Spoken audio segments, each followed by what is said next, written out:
Hello दोस्तों, राधे राधे, जय श्री कृष्णा। मेरी वीडियो में आपका स्वागत है। आशा करती हूँ आप बहुत अच्छे होंगे, स्वस्थ होंगे।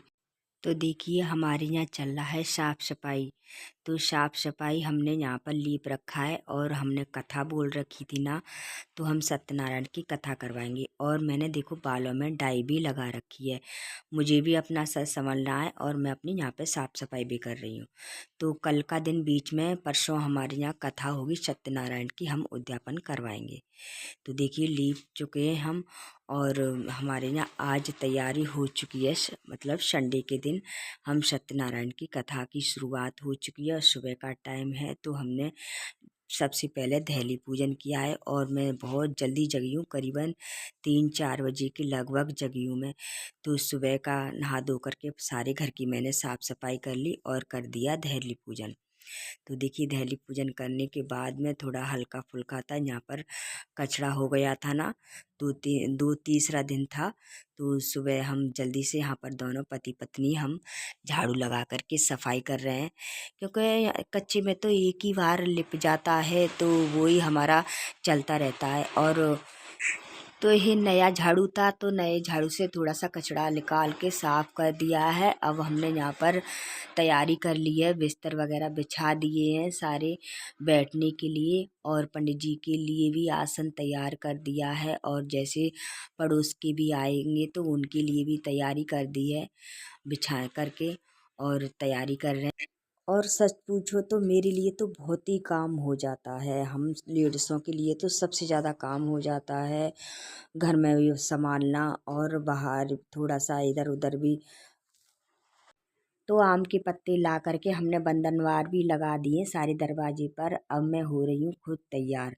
थोड़ा सा खाना था, मैंने सब्जी वगैरह बना के रख दी है, और जो पूड़ियाँ रहेगी मैं ताजी ताजी सेक करके भोग लगाने के लिए लगा दूंगी। प्रसाद वगैरह तो मैंने बना के रख लिया है और मैं हो रही हूँ तैयार। तो हम लोग तैयार हो चुके हैं और मेरे जी हस्बैंड है वो भी तैयार हो चुके हैं। मतलब नए कपड़े पहनने होते हैं, हवन पे बैठेंगे ना कथा की सुनने के लिए, तो उसके लिए भी हम लोग तैयार हो चुके हैं। देखना मैं किस तरीके से लग रही हूँ, और चलिए आप बताइए कैसी लग रही हूँ मैं। तो हो गई हूँ मैं तैयार, और पंडित जी आने वाले हैं, तो हम हो गए तैयार। पंडित जी आ चुके हैं यहाँ पर, वो मांग रहे हैं सामान और अपनी तैयारी कर रहे हैं।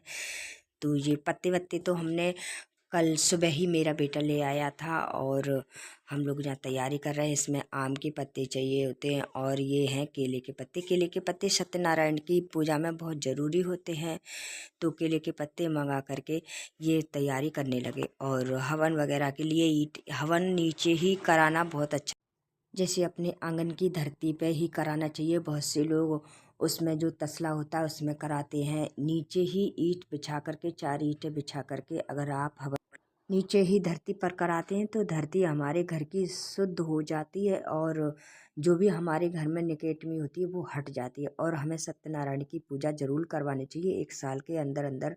जैसे हमारे यहाँ अगर बाल गोपाल जी हैं तो उनको भी मंत्रों से स्नान कराना बहुत अच्छा होता है, शुभ होता है। तो ये सारी तैयारी कर रहे हैं पंडित जी, और सारा कुछ सामान मैंने ला के रख दिया है सब कुछ। और हवन के लिए भी तैयारी पंचामृत में बना रही हूँ। पंजीरी तो मैंने पहले ही बना के रख ली थी। अब पंडित जी को पूछ पूछ कर मैं पंचामृत बना रही हूँ, कितना कैसे बनवाएंगे। तो उस तरीके से हमने तैयारी करी, और पंडित जी ने चौकी वगैरह लगा ली है, माता रानी को सब कुछ फल वगैरह के लिए, और 9 ग्रह का पूजन होता है, सभी का ये तैयारी करके रख ली है। और बस्ती में भी मैं बोल कर आई थी, सारी बस्ती को भी लेडी से आ चुकी हैं सारी। और ये बंधुओं के सहित होती है पूजा, हमारे घर के परिवार के सहित होती है पूजा।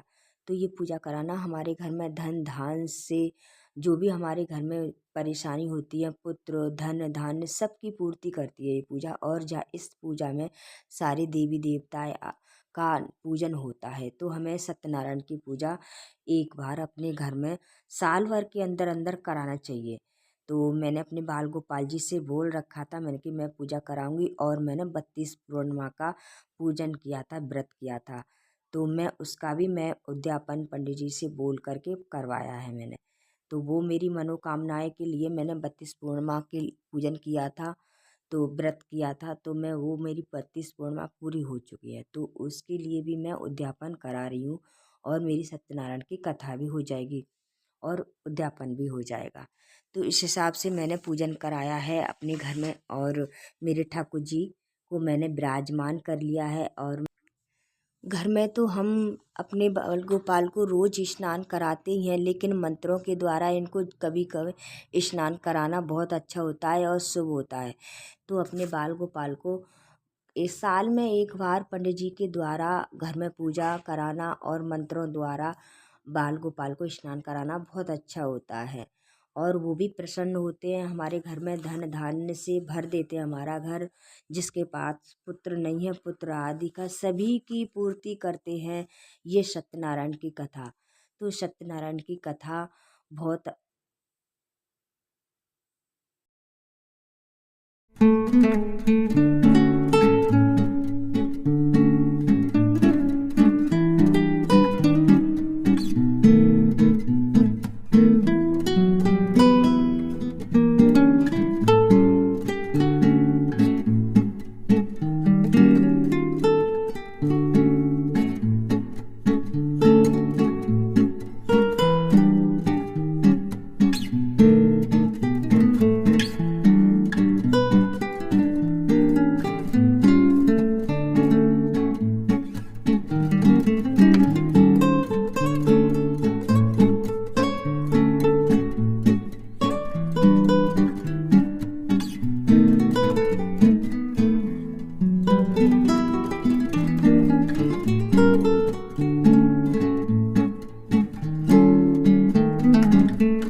तो बाल गोपाल जी को हमने स्नान करा दिया है और बैठा दिया है सिंहासन पे। और देखिए किस तरीके से सुंदर लग रहे हैं हमारे गोपाल जी। और पंडित जी ने सभी देवी देवताओं को भोग लगाया और लगवाया हमारे हाथों द्वारा। साथ में मेरा बेटा भी करा रहा है और सभी देवी देवताओं को भोग लगा रहे हैं हम लोग। पंडित जी ने बताया है सभी देवी देवताओं को भोग लगा दो। और तो अब हो गई है हवन की तैयारी और हवन हो चुका है, आरती वगैरह करी सभी ने। और इसी के साथ में सत्यनारायण की कथा हो गई खत्म। राधे राधे, जय श्री कृष्णा सभी को।